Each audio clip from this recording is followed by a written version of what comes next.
তো সেদিন ইফতারের পরে খুব পান্তা ভাত খেতে ইচ্ছা করতেছিল।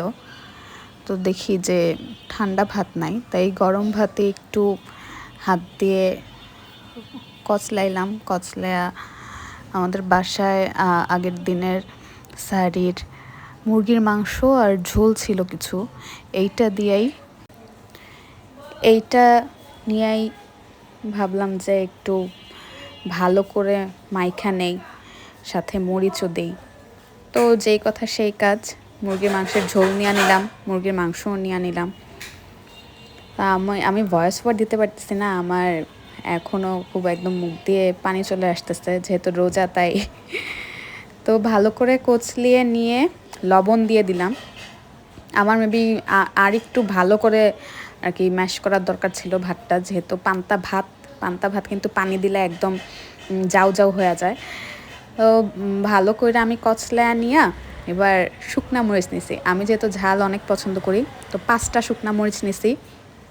মরিচগুলো ভালো করে ডইলা নিছি, একদম ভালো করে ভাতের সাথে ভালো মতো ডইলায় আমি মরিচগুলো পুড়াইয়া নিছিলাম। পুড়াইয়া ভালো করে ভাতের সাথে ডইলা ভাতের সাথে ভালো করে মিক্স করছি। কারণ এই ঝাল ঝাল খাবারটা খাইতে আমার এত ভালো লাগে। আর আমাদের বাসায় অলওয়েজ পেঁয়াজ কাটা থাকে, তো একটু পেঁয়াজ কাটাও দিয়ে দিছি সাথে। পেঁয়াজ কাটা দিয়ে আবার ভালো করে মেখে নিছি। আগে আম্মু এইভাবে আমাদেরকে খাওয়াইয়া দিত। আম্মুর হাতের মাখানোর খাবারের টেস্টই ছিল আলাদা।